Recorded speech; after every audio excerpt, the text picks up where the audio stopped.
बिस्मिल्लाहिर्रहमानिर्रहीम।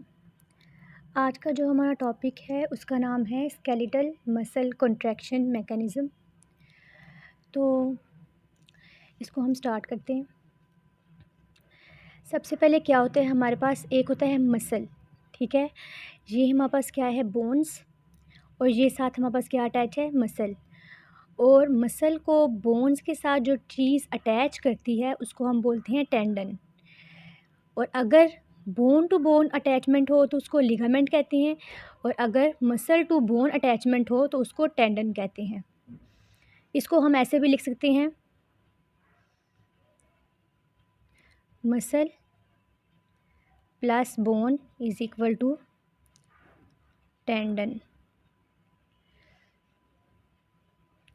और bone plus bone is equal to ligament, ठीक है। अब अगर हम लोग एक मसल को जूम आउट करके देखें तो इसके अंदर पूरा मसल ऐसे हमें नज़र आता है। अब ये हमारे पास मसल है, और मसल के अंदर बहुत से क्या होते हैं, मसल बंडल। एक मसल के अंदर मसल बंडल होते हैं जिसको हम फेसिकल्स कहते हैं। ये देखें, फेसिकल्स होते हैं। अब फेसिकल 1 2 3 4 हमें ये बंडल नज़र आ रहे हैं इसके अंदर। तो एक को हम बोलेंगे ये फेसिकल है, और फेसिकल का अगर हम लोग पार्ट उसको भी जूम आउट करके देखें तो उसके अंदर क्या होते हैं, मसल फाइबर्स। ये क्या है हमारे पास, मसल फाइबर्स। और एक मसल फाइबर के अंदर बहुत से मायोफिब्रिल्स होते हैं। मायोफिब्रिल, इसको मसल फिब्रिल भी कहते हैं या मसल फाइबर्स भी कहते हैं। और मायोफिब्रिल्स आगे से किसके अंदर खुलता है, उसको जूम आउट अगर हम करके देखें तो मायोफिलामेंट्स हैं जिसके अंदर बहुत से बैंड्स की अरेंजमेंट होती है। मतलब अगर हमारा मैकेनिज़्म देखें तो पहले क्या है, muscle, muscle bundle, muscle fibres, myofibrils, myofilaments, ठीक है। और मसल बंडल को क्या कहते हैं, फेसिकल्स। अब अगर हम इसके कनेक्टिव टिश्यूज़ की कवरिंग की बात करें तो जो मसल के ऊपर, ये मसल है ना, तो मसल के ऊपर जो कनेक्टिव टिश्यू की कवरिंग होती है उसको एपिमाइसिन कहते हैं। जो मसल बंडल में कनेक्टिव टिश्यू की कवरिंग होती है इसको पेरीमाइसिन कहते हैं। और जो मसल फाइबर्स के अंदर कनेक्टिव टिश्यू की कवरिंग होती है उसको एंडोमाइसिन कहते हैं। एंडो मतलब अंदर वाला हिस्सा, तो इसलिए इसको हम एंडो से याद करेंगे, और एपी मतलब बाहर वाला हिस्सा, तो इसको हम इस वजह से बाहर वाले हिस्से से याद रखेंगे। और पेरी जो है वो दरमियान, तो दरमियान में आते हैं मसल बंडल, इसलिए इसको पेरीमाइसियम, उसकी कवरिंग है ये। और ये देखें बाहर कवरिंग पे हम लोगों ने इसको एरो किया हुआ है। तो जो बाहर वाला हिस्सा है मसल बंडल का, सॉरी मसल्स का, वो एपिमाइसियम। और जो मायोफिब्रिल्स का या मसल फाइबर्स का जो कवरिंग है उसको हमने कहा है एंडोमाइसियम। अब अगर हम इसको खोल के देखें मायोफिलामेंट्स को, तो ये जो थिक वाला पार्ट है, ये थिक पार्ट, थिक फिलामेंट, इसको हम बोलते हैं मायोसिन, ठीक है।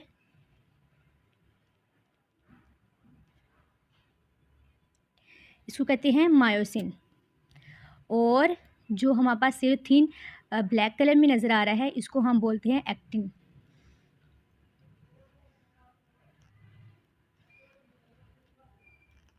ठीक है। अब जो मायोसिन है वो है ए बैंड, और जो थिन फिलामेंट है, thick filament A band, thin filament I band. और जो जी लाइन है, जी लाइन क्या होती है, जो आई बैंड को डाइसेक्ट करे उसको हम जी लाइन कहते हैं। अच्छा जी, अब जो आई लाइन को, आई बैंड को डाइसेक्ट कर रही है उसको हमने जी लाइन कहा है।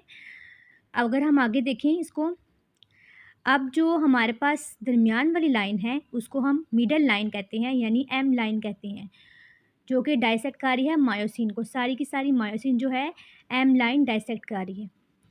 और जो हाली थिक फिलामेंट का हिस्सा है, दरमियान वाला जोन है, उसको हम एच जोन कहते हैं, ठीक है। अब हमारे पास ये वाली जी लाइन है और एक ये वाली जी लाइन है। अब दोनों जी लाइन को अगर हम लोग जोड़ेंगे तो इसको हम बोलते हैं सार्कोमियर, जिसकी लेंथ कितनी होती है, जिसकी डायमीटर कितना होता है, 2 माइक्रोमीटर, ठीक है। और इन्हीं की कॉन्ट्रैक्शन की वजह से, जब ये आपस में कॉन्ट्रैक्ट करते हैं, इन्हीं की कॉन्ट्रैक्शन की वजह से जो हमारे पास है ये एक दूसरे के ऊपर ओवरलैप कर जाते हैं। इधर जो हमारे पास होती है ये ओवरलैपिंग होती है, ठीक है। यहाँ पे देखिए अगर हम लोग, तो मायोसिन क्या होता है, मायोसिन जो हमारे पास थिक फिलामेंट था, ठीक है। इसके अंदर टेल्स होती हैं, ठीक है, टेल्स होती हैं, 2 हैवी चेन्स होती हैं जिसको हम टेल्स कहते हैं। और इसके पास 2 हेड होते हैं, हेड के ऊपर बाइंडिंग साइड होती है, actin binding side. Binding side इसको एक्टिन बाइंड क्यों कहा है हमने, एक्टिन बाइंडिंग साइड क्यों कहा, क्योंकि इसने एक्टिन के ऊपर जाके बाइंड करना है, इस वजह से इसको एक्टिन बाइंडिंग साइड कहते हैं। और इस पे हमारे पास जो है एटीपी बाइंडिंग साइड भी होती है, जो एटीपी आके इस पे अटैच करेगी। अब 2 जो हेड को आपस में लाइन जोड़ती है उसको हम बोलते हैं हिंज, वो हमारे पास क्या होती है, हिंज।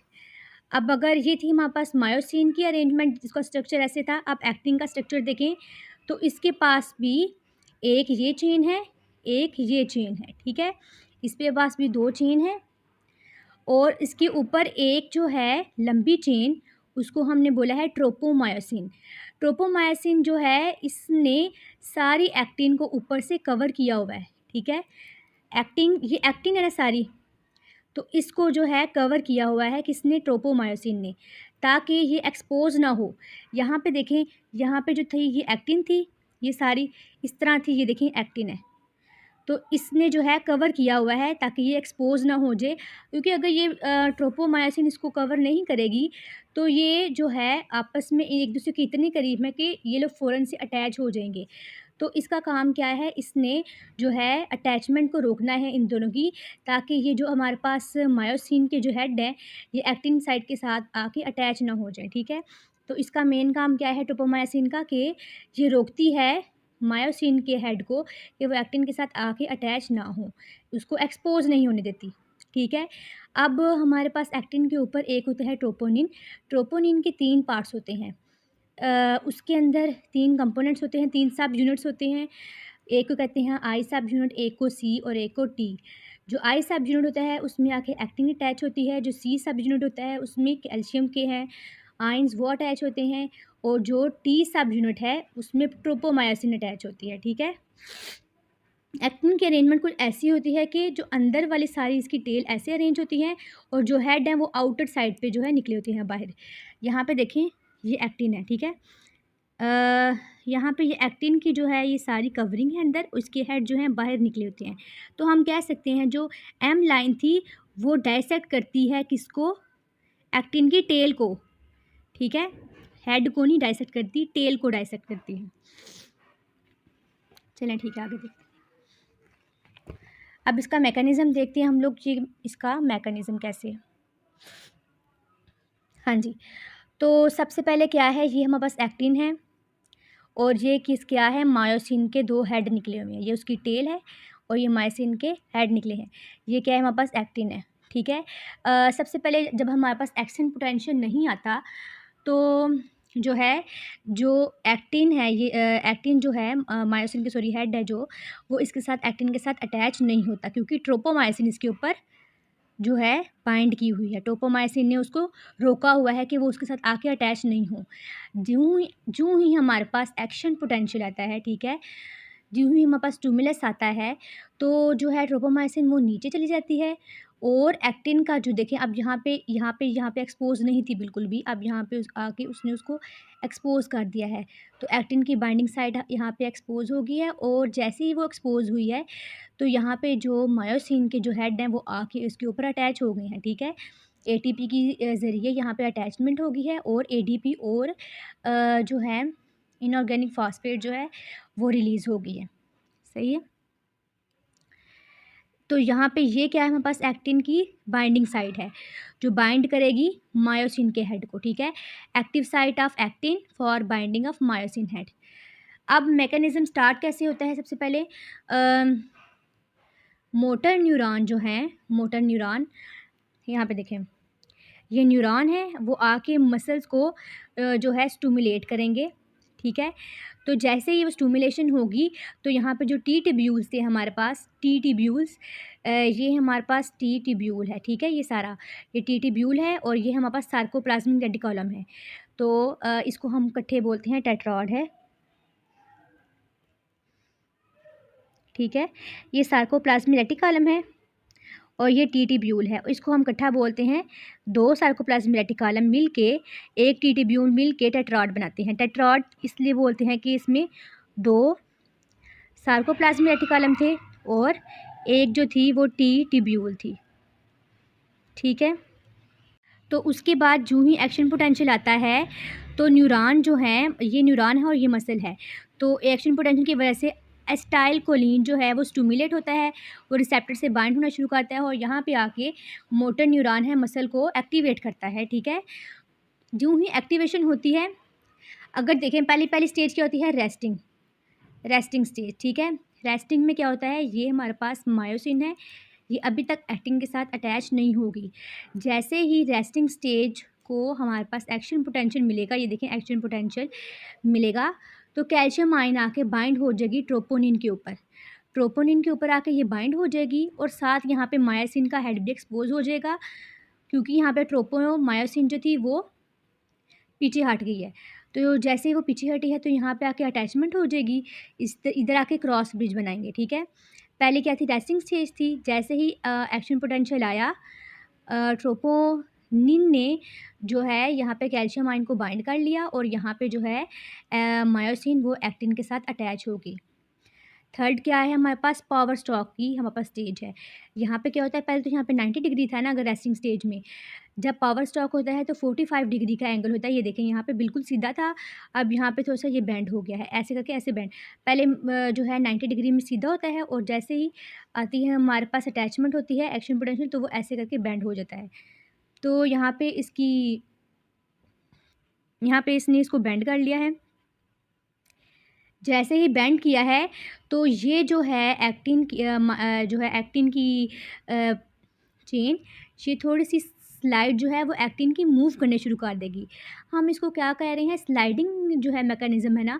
स्लाइडिंग मैकेनिज़्म कैसे है कि यहाँ पे पहले ये यहाँ पे था और जैसे ही हमारे पास ये बेंड किया है तो ये थोड़ा आगे स्लाइटली ऐसे की तरफ ऐसे इस चेन ने, इस फिलामेंट ने मूव करना शुरू कर देना है। अब ये हमारे पास स्लाइड मूव करेगी तो यहाँ पे एडीपी और यहाँ पे इनऑर्गेनिक फास्फेट जो है वो रिलीज़ हो जाएंगे। रिलीज़ होंगे तो इसको हम बोलेंगे ये पावर स्ट्रोक की पोजीशन है। रिलीज़ होने के बाद अब हम इसको डिटैच कैसे करेंगे। डिटैचमेंट तब तक नहीं हो सकती जब तक एटीपी का मॉलिक्यूल आके अटैच नहीं होगा। जैसे ही एटीपी का मॉलिक्यूल आके अटैच होगा तो इसने जो है एक्टिन को छोड़ देना है मायोसिन ने और ये दोनों डिटैच हो जाएंगे, ठीक है। हमारे पास मतलब कि इस मैकेनिज़्म में एटीपी इधर यूज़ भी हुई है और इधर भी यूज़ हुई है, डिटैचमेंट के वक्त भी यूज़ हुई है और जब हमारे पास रेस्टिंग स्टेज थी तब भी यूज़ हुई है। रेस्टिंग स्टेज में एटीपी जो है वो एडीपी और पीआई में कन्वर्ट हो गई थी और यहाँ पे यही एटीपी और पीआई जो है इनको स्लाइटली मूव करवाया है, ठीक है।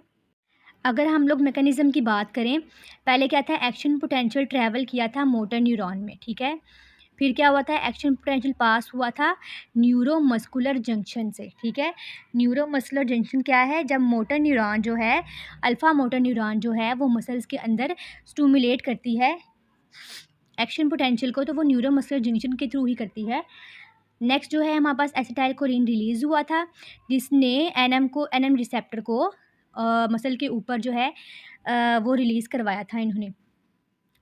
इसके ऊपर जो ACH है यानी एसिटाइल कोलिन है वो रिसेप्टर के ऊपर रिलीज़ हो गए थे। फिर जो है स्प्रेड हुआ था एक्शन पोटेंशियल सार्कोलीमा में। सार्कोलीमा किधर था, इधर टी ट्यूब्यूल पे, ठीक है। तो फिर एक्शन पोटेंशियल स्प्रेड हुआ था deeper muscles fibre by T tubules. Action potential किसके अंदर, टी ट्यूब्यूल्स के अंदर स्प्रेड होना शुरू हो गया था। अब टी ट्यूब्यूल्स ने जो है कैल्शियम रिलीज़ करवाई थी। जैसे ही कैल्शियम रिलीज़ हुई थी तो कैल्शियम जो है वो सी सब यूनिट ऑफ ट्रोपोनिन के साथ बाइंड कर दी थी। अब ये ट्रोपोनिन के कितने यूनिट थे, 1 2 3, एक था हमारे पास आई, एक था सी और एक था टी। तो इसके जो यहाँ पे सी सब यूनिट था ना, इधर सी वाला सब यूनिट था, इसके साथ आकर अटैच होगी थी, ठीक है। बाइंड टू सी सब यूनिट ऑफ ट्रोपोनिन। फिर यहाँ पे हुआ था जैसे ही इससे अटैच हुई थी तो हमारे पास कन्फर्मेशन चेंजेस आना शुरू हो गए थे ट्रोपोमाइसिन के अंदर। ये सारे चेंजेस आई हैं, ठीक है, ये चेंजेस हैं। जैसे ही स्लाइड जो था वो मूव करना शुरू की थी, ये इसके अंदर चेंजेस आई थी। 90 से 45 डिग्री का होना, ये चेंजेस हैं, कन्फर्मेशन चेंजेस इन ट्रोपोमाइसिन। फिर एक्टिन बाइंडिंग साइट जो है एक्टिन की, वो एक्सपोज हो गई थी, ठीक है, जिसकी वजह से उसने उसके साथ अटैचमेंट की और यहाँ पे क्रॉस ब्रिज बन गया था। तो एक्टिन मायोसिन के अंदर क्या हुआ था, क्रॉस ब्रिज साइकिल शुरू हो गया था। क्रॉस ब्रिज साइकिल ने जो है कंट्रैक्शन करवाई थी, यहाँ पे कंट्रैक्शन हुई थी। जैसे ही वो मूव किया तो वो कंट्रैक्ट हुआ है ना, यहाँ पे आके ये देखें नीचे आना शुरू कर दिए, तो ये कंट्रैक्ट हुआ है। कंट्रैक्शन यहाँ पे स्टार्ट हुई थी, यहाँ पे क्रॉस ब्रिज बना था और यहाँ पे कन्फर्मेशन चेंजेस आना शुरू हुई थी, ठीक है, ये इसका मैकेनिज़्म है पूरा। अब उसके बाद अगर हम रिलैक्सेशन की बात करें, ये सारा मैकेनिज़्म था कॉन्ट्रैक्शन का। अगर हम रिलैक्सेशन की बात करें तो रिलैक्सेशन तब तक नहीं होगी जब एटीपी नहीं आएगी। तो क्या होगा, जो सार्का था, सार्का क्या होता है, सार्कोप्लाज़्मिक रेटिकुलम कैल्शियम एटीपीएस, ठीक है। तो सार्का से जो है एटीपी कैल्शियम आयन जो हैं वो चले जाएंगे वापस किसके अंदर, सार्कोप्लाज्मिक रेटिकुलम के अंदर। और सार्कोप्लाज्मिक रेटिकुलम ये थे, ठीक है, ये तो इसके अंदर दोबारा, क्योंकि यहाँ से रिलीज़ हुई थी कैल्शियम आयन, तो सार्कोप्लाज्मिक रेटिकुलम से ही वापस चले जाएंगे ये लोग, बैक हो जाएंगे, ठीक है। जब बैक मैकेनिज़्म होगा तो रिलैक्सेशन होगी, और किसकी हेल्प से, एटीपी की हेल्प से, ठीक है। हेल्प किसकी थी यहाँ पे, एटीपी ने हेल्प की थी, जिसकी वजह से वो बैक चले गए थे कैल्शियम आयन के अंदर। अब यहाँ पे एक और पॉइंट बताना बहुत ज़रूरी है। क्या था, रिगर मोर्टिस। रिगर मोर्टिस क्या होता है कि जब इंसान की डेथ हो जाती है तो हमारी बॉडी क्या होता है, फुल स्टिफ हो जाती है, यानी पूरी की पूरी बॉडी जो है वो अकड़ना शुरू कर देती है। तो वो क्यों करती है, क्योंकि उसमें जो है हमारे सेल्स की डेथ होना शुरू हो जाती है, जिसकी वजह से जो है बॉडी किसकी स्टेट में रहती है, कंट्रैक्शन की ही स्टेट में रहती है। कंट्रैक्शन कंटिन्यूसली होती रहती है, क्योंकि कंट्रैक्शन के लिए तो रिलैक्सेशन के लिए तो एटीपी की ज़रूरत होती है, और एटीपी तो हमें मिल ही नहीं सकती क्योंकि हमारी डेथ हो चुकी है। तो इस वजह से जो है बॉडी रहेगी कंट्रैक्शन की स्टेट में। इसका मतलब क्या है, वो कभी भी रिलैक्स नहीं होगी, क्योंकि हमें एटीपी की ज़रूरत है, एडेनोसिन ट्राइफॉस्फेट की ज़रूरत होती है। तो इस वजह से हम उसको बोलते हैं, ये स्टेट क्या है हमारे पास, रिगर मोर्टिस की, ठीक है। ये पूरा था हमारे पास मैकेनिज़्म स्केलेटल मसल कॉन्ट्रैक्शन का। अगर हम सरसरी सा बताएं तो कॉन्ट्रैक्शन के अंदर हमारे पास जो था एच ज़ोन वो डिसअपीयर हो गया था, ठीक है, क्योंकि एच ज़ोन जो था, अगर मैं यहाँ पे बताऊँ, एच ज़ोन जो था वो यहाँ पे था। एच ज़ोन क्यों डिसअपीयर हो गया है ये देखें, क्योंकि ये बिल्कुल आपस में जुड़ गए थे एक्टिन, तो इसमें एच ज़ोन जो डिसअपीयर हो गया था। आई बैंड बहुत शॉर्ट हो गया था, आई बैंड ये था, ठीक है, ये आई बैंड है हमारे पास, ये आपस में आ गए थे और यहाँ पे देखिए बहुत शॉर्ट सा रह गया, शॉर्ट हो गया था। ए बैंड जो था वो अनचेंज था, ए बैंड कोई इसको फ़र्क नहीं पड़ा, ऐसे का ऐसे, यहाँ पे भी ऐसे का ऐसे था ए बैंड, इधर भी ये बिल्कुल ऐसे का ऐसे ही रहा, ए बैंड को कोई फ़र्क नहीं पड़ा, वो अनचेंज था। उसके बाद जो था सार्कोमियर, सार्कोमियर ये था, ठीक है, ये सार्कोमियर था। तो सार्कोमियर जो था वो भी शॉर्ट हो गया था, और जो ज़ी लाइन थी जो ज़ी लाइन थी वो ऐसे मूव की थी, शॉर्ट हो गई थी वो भी, ठीक है, तो वो मूव्स टूवर्ड्स सार्कोमियर। तो ज़ी लाइन ऐसे करके मूव की थी, कॉन्ट्रैक्शन में सारा इनका रोल था। तो जब ये कॉन्ट्रैक्शन होती है तो H zone disappear, A band जो था वो शॉर्ट हो गया था, उसके बाद सार्कोमियर शॉर्ट हो गई थी, और सॉरी आई बैंड जो था वो शॉर्ट हो गया था, और ए बैंड जो है वो अनचेंज था, और ज़ी लाइन जो थी वो मूव्स टूवर्ड्स सार्कोमियर थी, ठीक है। कंट्रैक्शन में ये सारा हमारे पास काम हुआ था। तो इस पूरे लेक्चर का स्क्रीनशॉट ले सकते हैं। जो पॉइंट की आपको समझ नहीं आई आप मुझे कमेंट सेक्शन में पूछ सकते हैं। अपना बहुत सा ख्याल रखिएगा। अल्लाह हाफिज़।